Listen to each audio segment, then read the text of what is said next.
आज हम uniform continuity मतलब एक समान सततता पर तीसरा वीडियो बनाने जा रहे हैं।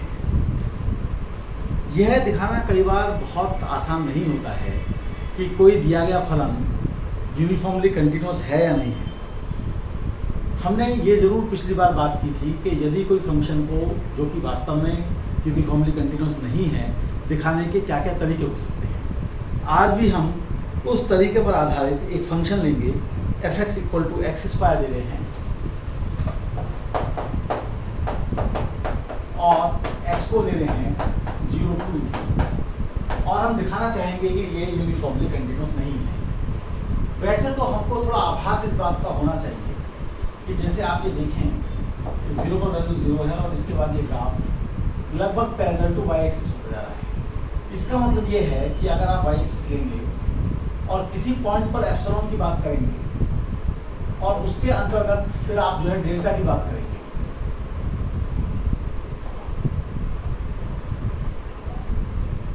तो एक छोटे डेल्टा से आपका काम चल जा रहा है। लेकिन ये काम इसी एप्सिलॉन के लिए इस डेल्टा से नहीं चलेगा जब आप आगे बढ़ेंगे, क्योंकि और सीधा होता चला जाएगा। तो थोड़ी अनुभूति है, और ये अनुभूति ये है कि यदि डेरिवेटिव अनबाउंडेड है, जैसे इसका डेरिवेटिव 2x आएगा और x के बढ़ने पर वो बढ़ेगा, x के इन्फिनिटी जाने पर इन्फिनिटी हो जाएगा, तो यूनिफॉर्मली कंटिन्यूअस नहीं है। तो उससे हमारी एक अनुभूति है। लेकिन थोड़ा प्रिसाइजली अगर लिखना है कि यूनिफॉर्मली कंटिन्यूअस नहीं है, तो उसके लिए आपको एक सीक्वेंस xn लेनी होगी, एक सीक्वेंस yn लेनी होगी। इस प्रकार की लेनी होगी कि जो xn माइनस yn का डिफरेंस है वो 0 हो जाए as n tends to infinity, और fxn माइनस fyn ये जो है 0 को ना जाए। ये आपको दिखाना होता है। तो यदि आप ऐसा दिखा पाते हैं तो आप कह पाते हैं कि फंक्शन यूनिफॉर्मली कंटिन्यूअस नहीं है। तो जैसे मैं xn को यहाँ पर ले रहा हूँ √n+1 और इसको ले रहा हूँ √n, क्योंकि उससे मेरा फ़ायदा ये होगा कि जो ये वाली चीज़ है वो पूरी हो जाएगी, आप देख सकते हैं। और ये वाली चीज़ हमारे पास जब हम इसे करेंगे तो ये 1 आ जाएगी, जो कि 0 को अप्रोच नहीं करेगी, क्योंकि वो n पर डिपेंड ही नहीं करेगी। तो इस प्रकार से ये फंक्शन हमारा यूनिफॉर्मली कंटिन्यूअस नहीं रहेगा। इसी प्रकार की अनुभूति हम दूसरे स्थानों पर भी कर सकते हैं, लेकिन मैं उसके पहले एक कंडीशन यहाँ दे देता हूँ जिसको लिप्शीज कंडीशन कहा गया है, जो कि हमें थोड़ा सा इसके बारे में बताती है। लिप्शीज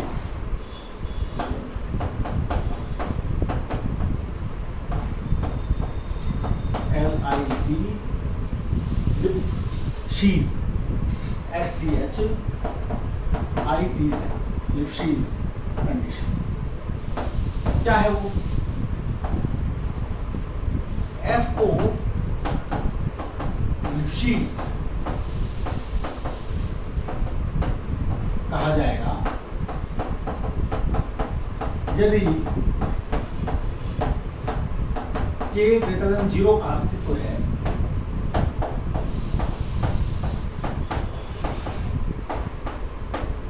ताकि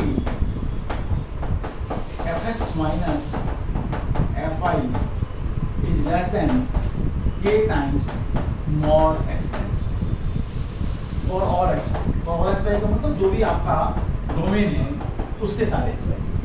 तो देखिए इस कंडीशन को मैं एक तरीके से देख सकता हूँ कि f'(x) इज लेस देन, यानी कि डेरिवेटिव बाउंडेड। तो एक तरीके से ये वाला मामला है जिसकी वजह से कर पाते हैं। अब जैसे sin x को अगर आप देखें तो लिप्शीज है, क्योंकि अगर आप sin x minus sin y निकालेंगे तो कितना आएगा? 2 sin x minus y/2 into cos x plus y/2, जो कि लेस देन इक्वल टू हो जाएगा 2 mod sin x minus y/2, जो कि इक्वल हो जाएगा, जो कि लेस देन इक्वल टू हो जाएगा 2 mod x minus y/2 equal to mod x minus y। इसका मतलब k जो है यहाँ पर कम है। तो लिप्शीज है, तो इसलिए sin x फंक्शन हमेशा हम ये एक रिजल्ट है हमारे पास कि यदि f लिप्शीज है तो f यूनिफॉर्मली कंटिन्यूअस होगा।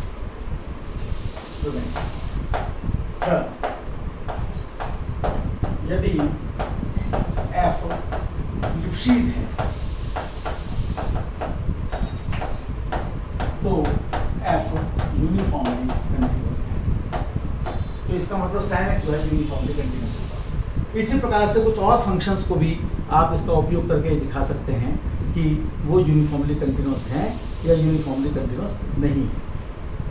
तो अब मैं एक प्रयोग करने जा रहा हूँ, एक एप्लीकेशन करने जा रहा हूँ, जो कि हमारे यूनिफॉर्मली कंटिन्यूस फंक्शन का एप्लीकेशन है।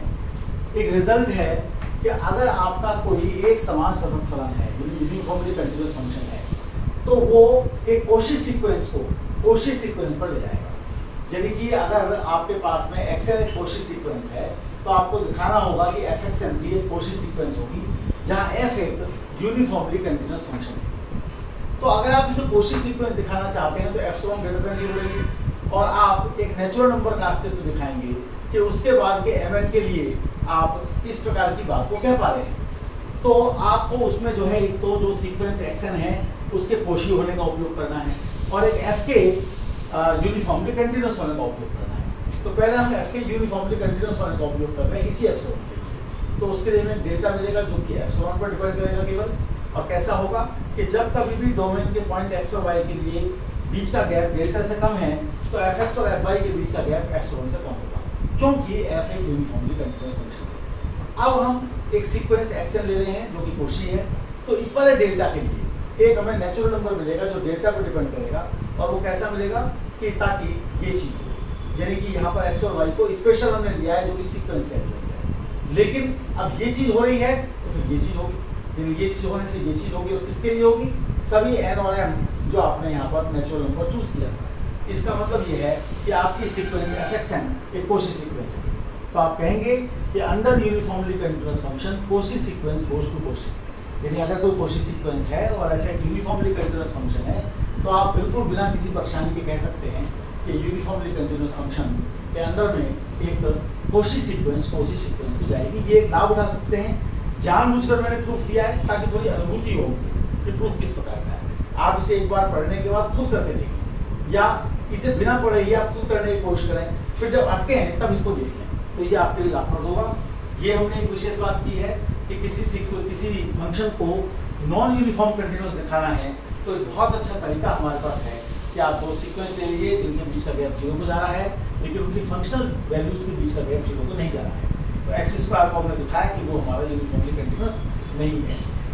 और दूसरी बात हमने ये की कि लिप्शीज कंडीशन वाली बात की, यदि कोई फलन लिप्शीज है तो फिर वो यूनिफॉर्मली कंटिन्यूअस होगा, ये दिखाया जा सकता है। साइन एक्स को हमने लिप्शीज दिखाया तो यूनिफॉर्मली कंटिन्यूअस। हालांकि इसका विपरीत सत्य नहीं है कि कोई फंक्शन यूनिफॉर्मली कंटिन्यूअस है तो वो लिप्शीज होगा, ऐसे उदाहरण दिए जा सकते हैं। लेकिन अभी हम इस बात को मानते हैं कि एक शुरुआती दौर में यूनिफॉर्मली कंटिन्यूअस फंक्शन के बारे में अगर इन 3 लेक्चर्स को आप ध्यान से देख लेते हैं, पहला, दूसरा और आज का तीसरा, तो आपको एक मोटी जानकारी यूनिफॉर्मली कंटिन्यूअस फंक्शन की मिल जाएगी।